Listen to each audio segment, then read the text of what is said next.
way most people see creativity is a total lie. They think you either have it or you don't. Like it's some passive ability, like Skyrim or some shit. Now, in fairness, there is a strong genetic link to creativity, but who cares? Because ultimately, it's a skill that you can improve. The only way to guarantee you never become creative is to surrender it to AI, or to keep repeating and repeating, well, I'm not creative. Respectfully shut up, because it's not true. It just isn't. All you need is a system to help you get there. And it annoys me on a personal level because I've always told myself I'm not creative. And yet everything I end up doing is in that realm. So it just shows you how bullshit it is. Like, it really is shooting yourself in the foot. Coming up, we'll look at the ideas that I wish someone had showed me back then, when I lacked the confidence or the methods to create things. We'll look at how to build a toolbox for new ideas, how to practice creativity every single day, and how you can actually keep yourself accountable. So there's lots of good stuff, it's gonna be good. Also, the set is looking sexy today, I can't even lie. To learn how to be creative, we actually have to know what it means. I mean, we don't really, but it's an excuse to look at the etymology, which it just tantalizes me, I love it. Now, unsurprisingly, with Rome being the center of the universe, creativity has a Latin origin, coming from the word creare, which means to create or to make or bring forth. As Christianity spread through Europe during the Middle Ages, the word shifted from a more everyday, practical usage to a divine one. Creatio, the noun for creation, now had a more theological link because only God was able to create something out of nothing, not just any old human. However, when the Renaissance rolled around, so did humanism, and that stressed the artistic potential of man.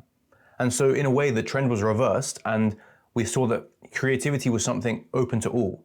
And really, that is the modern sense of the word. That is where we get it from. I bring up this change because the Christians were right.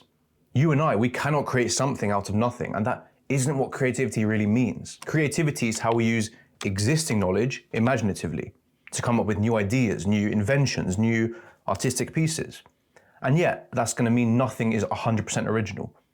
But that isn't the goal of creativity because it's impossible unless you're God. Humanity has access to the raw materials. We have the limestone, we have the paint, we have the words. And so in a sense, we're broadly equal.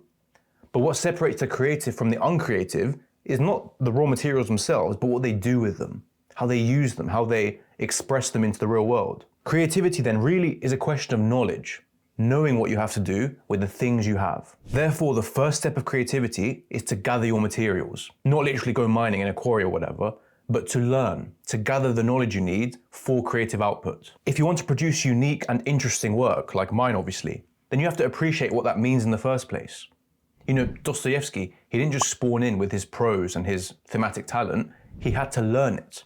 He had to be inspired by other readings, like especially Gogol and Pushkin. This is true on a larger scale as well. The Renaissance was really a revival of classical ideals from thousands of years ago. It was this fresh twist on civic virtue and philosophy and architecture. In my case, I noticed that whenever I read a novel, I tend to mimic their style in my own writing. I might borrow some words, I might use their tone, that sort of thing. It's like I'm collecting the DNA of many different authors and then creating my own mutant out of them. Hopefully, it's not too inbred. So if you want a foundation for creativity, then you have to immerse yourself in other great works, especially in your field of choice. You have to know what great art looks like. You have to expose yourself to different styles. You have to see what other people are doing, see how they approach it. And that will give you a vision, a taste. You have to go to museums. You have to read great books. You have to study films. You have to see what people are doing and why. And the more you learn, the more you absorb, the more you will start to think like an artist. Okay, now I'm gonna kill the mood a bit. And you might not like what I'm gonna say here, but creativity means more than just being different. Yes, it involves some level of originality, but I think we've taken it too far. We? Who's we? And we tend to sort of blindly worship something just because it's different. So the more different something is, the more creative it is. Well, I don't buy that. I don't buy it at all, not for 1 second. Because ultimately, it's not difficult to be different. It's actually pretty easy. And we see that everywhere. We see how alternative movements of yesterday become the normal of tomorrow. We see contemporary art everywhere. And it's trying to be weird, it's trying to be edgy. At the end of the day, it just blends in. It's just the same shit. How was the sun just despawned? Within like 5 minutes, it's just dark now. What the hell happened?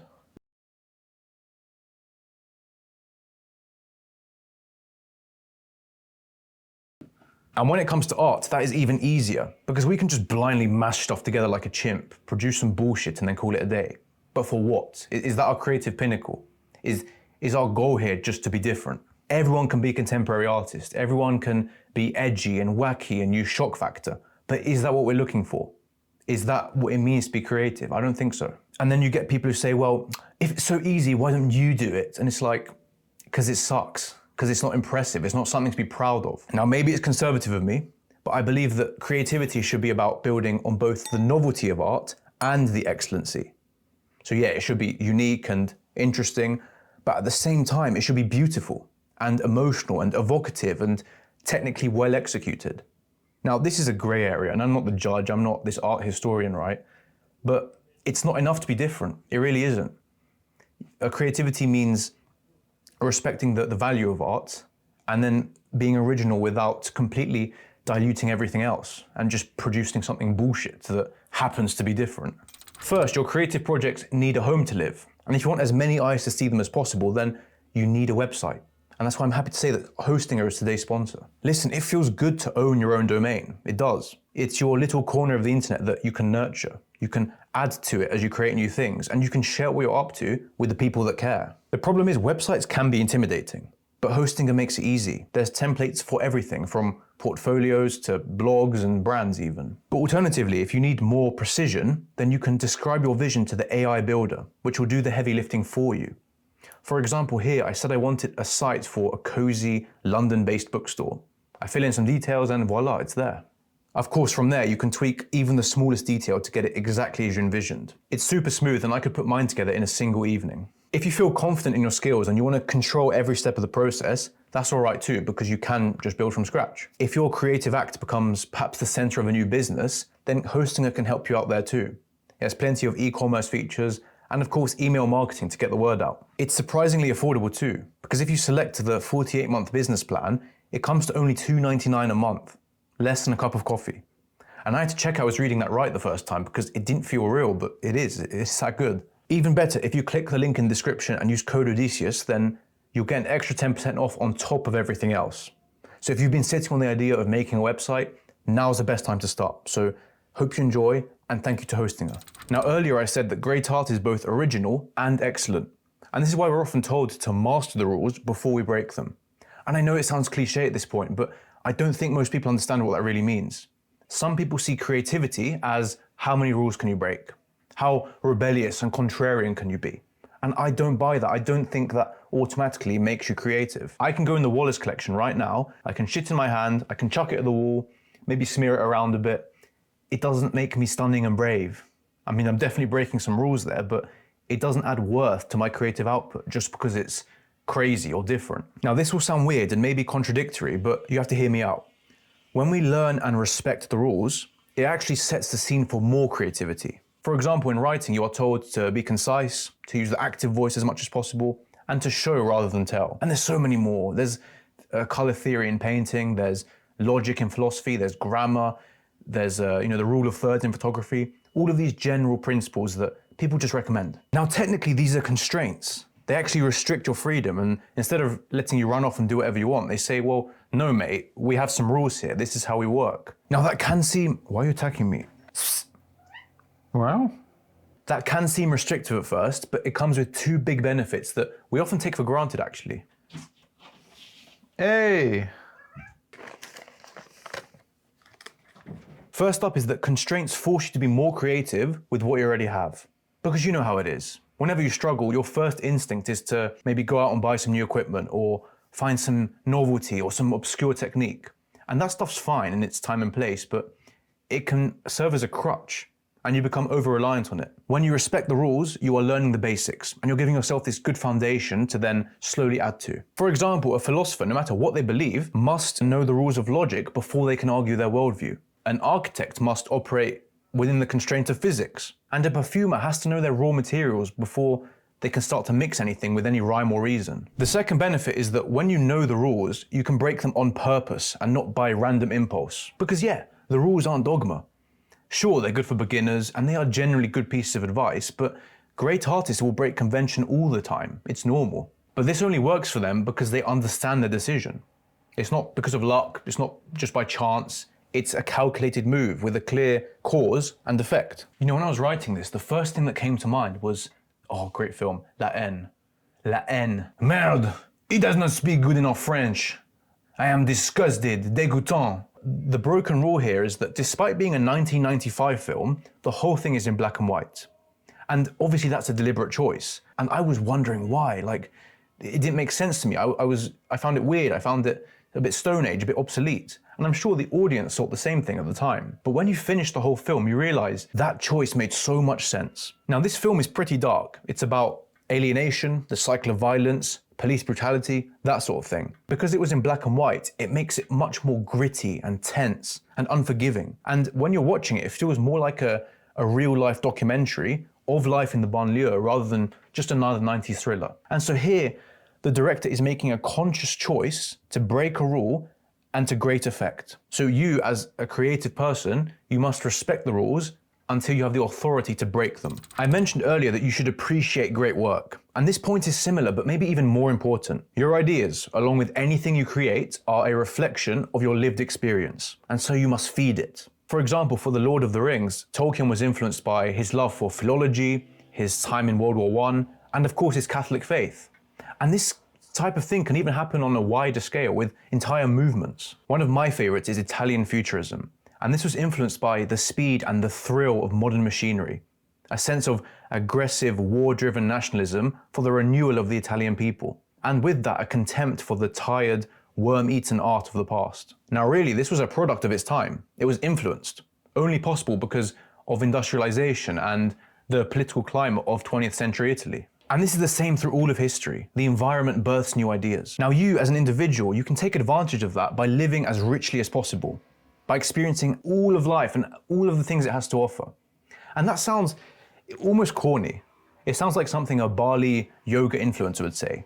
Like, oh my God, you guys, I'm living to my full potential. But it's true, it really is. And I noticed that whenever I travel, whenever I talk to new people, whenever I do stuff that I find intimidating, I feel inspired. And it adds to my sort of bank of experience that I can then pull from as inspiration. Genuinely, a single trip or a single conversation with someone interesting, it can change how you see the world forever. And it can just give you a new outlook to what you already do, your art, your creativity. Just live more, do more things, go to new places. Next up is allowing space to think. When you feel uncreative, what is the tendency there? It's to sit at your desk and force the idea, like you're constipated. You're thinking and you're thinking and you're thinking, but nothing's coming out, you're empty. And you know, I know this feeling. I know coming up with new ideas, sometimes nothing happens, and that's just how it is. You know, forget the oil rigs, forget the coal miners, it's us YouTubers who have it tough. Oh, we're keeping the world together. It's no easy burden, but what can I say? Just another day's work. Okay, but seriously, instead of forcing yourself to instead of forcing yourself to come up with new ideas, sometimes it's best to just let it go. You say, well, I'm closing the PC, I'm putting the pen down, and I'm just gonna go for a walk. When you stop chasing the ideas, they will come to you naturally. Because the brain is a thinking organ, that's what it does. It daydreams, it drifts off, but that can only happen if you let it. If you constantly ram content in, like podcasts and reels and music, then you will never give yourself a chance to think. Your mind is always occupied, it's always stimulated, and the new ideas will not enter because there's no room for them. And creating this chance is something active that you have to do. It means embracing boredom. It means doing more things in silence, maybe using less music. It means not being on your phone with every spare second. It's small things like that, small habitual things that let you daydream, that let ideas come naturally. So we're this far in the video, and I'm finally saying that in order to be creative, you have to practice it. Whoa, no way, finally. I mean, we can study forever, we can watch videos, we can read forums, we can learn from other people, but none of that will replace actually doing something. There's a very interesting experiment that shows this well. In the US, 6 people were filmed performing CPR. Now 5 of these people were trainees, and hidden amongst them was one experienced paramedic, with no dress or labels to give that away. These CPR films were shown to 3 different groups: experienced paramedics, trainee students, and CPR instructors. Each group was asked, well, of the 6 people in the video, who would you trust the most to give you CPR if you're in an accident? And this is where it gets unexpected. The paramedics chose correctly 90% of the time, meaning they recognized the other paramedic and knew they were the best. The students were wrong half the time. But weirdest of all, the CPR instructors did the worst, and they chose the experienced paramedic only 30% of the time. So how's that even possible? How does a CPR instructor not recognize what good CPR looks like, even worse than a student would? One potential answer is that the CPR instructors are more aligned with the theory of CPR, the by-the-book, step-by-step approach, and that's what they look for. And who is going to follow that approach more carefully? The students, because they just learned it, and it's what they know. However, the paramedics deviated from that because they had real-life experience. They learned more, they put their CPR into practice, and perhaps they deviated a little bit from what they were first taught.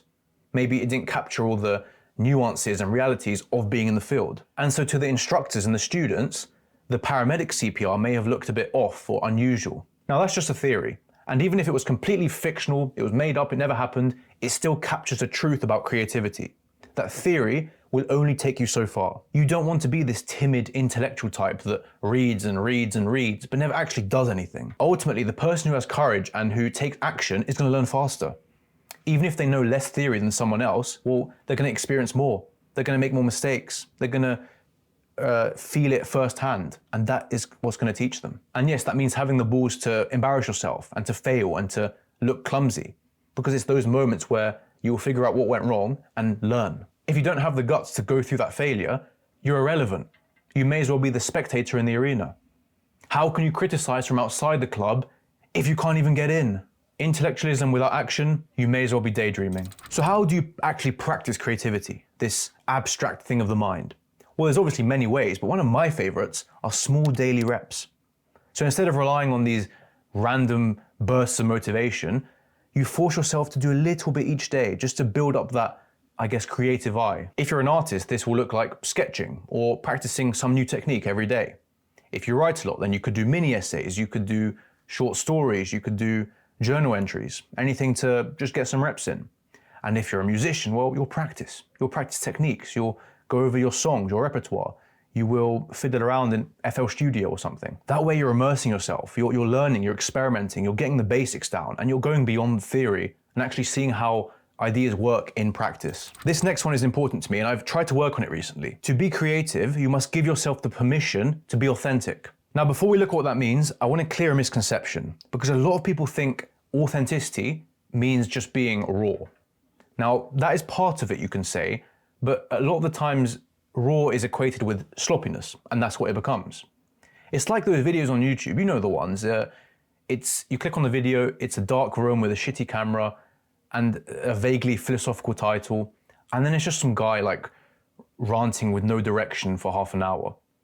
Is that raw? Yes, it's very unfiltered, you could say, but that doesn't make it any more or less authentic than the next video. In many cases, it's authentically shit.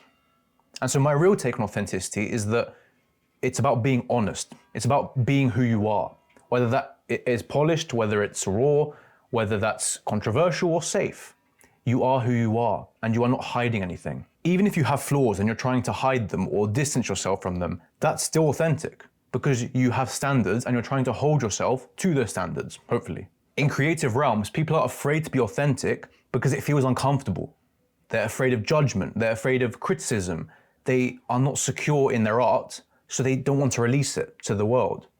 And so what do? They add disclaimers, they pull punches, they dilute their message, they don't release what they want to release, and they adapt their creativity to fit whatever someone else expects and not what they really want. It's taken me ages, but I think I'm finally starting to be more myself in videos, for example.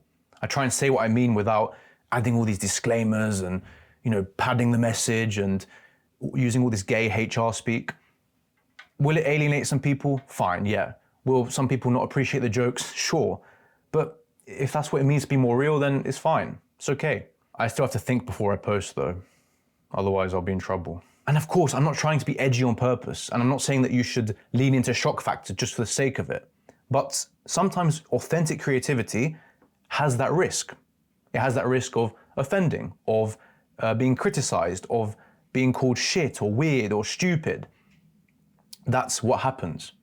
Sometimes criticism is valid, fair enough, but other times it's just your character meeting friction in the real world, where you'll find many other characters and many other interpretations. It's natural. If you're making something and you're always thinking, oh, I don't want that to be taken out of context, oh, I don't know if people will like that, you'll never get anywhere. You'll never be able to produce what you truly want. It's spiritually neutered. This isn't niche advice either. Write like nobody's watching. You've heard it a million times, and yet how many of us actually do that? I don't think I do it. You might think that's a given if you're making art in your own private domicile and you're not going to publish it, but you'd be surprised, because even if no one's going to see what you're making, we tend to have these pressures and standards self-imposed on ourselves. And that just shows you how deep this sort of, I guess, suffocation is. It's like that one riddle in Sophocles' Oedipus plays. If you say a racial slur in the forest, but nobody was there to hear it, did it really happen? And finally, remember that authenticity is good, but it's not the only thing for good art. Being authentic doesn't mean you're producing anything interesting or worthwhile. It's sort of a barrier to overcome, but not necessarily the barrier. And finally, one of my favorite pieces of advice, and I've seen it in my own life, is to put your work out there. When you direct your creativity outwards, you give it a sense of accountability. Suddenly, it's not just in your bedroom drawer, it's not on your PC, it's out there. It's up for criticism. It's up for people to enjoy and to give their take on and to interpret it as they wish. Yes, it comes with the pressure of being judged and being made fun of, but at the same time, that criticism makes you see your work differently. It pushes you to improve faster, and best of all, to actually finish things and publish them. Because how many of us just half-ass things and let them go to a graveyard to die, and we move on to the next creative side chick, we get bored, the same thing happens, and we never end up actually producing anything. This gives you that accountability to hit publish, to hit send, to have a piece of work to your name. How this looks depends on what you do. Maybe there's in-person things that allow you to produce something and to show them off, but realistically, it's going to be the internet. You're going to be able to publish your work or take photos or videos on Substack, on YouTube, on X, anywhere where you can put it out there, hopefully regularly, and have this sort of pressure to improve. If you want to keep it more low-key and less public, there are forums, there are subreddits, there are specialist groups, there are places where you can mingle and interact and learn from other people. It's just great. Really is a great resource, and it adds so much meaning to your craft. I could go on forever, but that's enough for me talking. So I want to hear from you in the comments. Tell me if I'm bullshitting, if I missed something, tell me what you do to stay creative. I love to hear it. It's a good discussion. We get going every time. And of course, if you like this video, I think you will like the other one I have on original thinking. That sort of continues the theme. So I'll link that on screen, and thank you so much for watching. I appreciate it.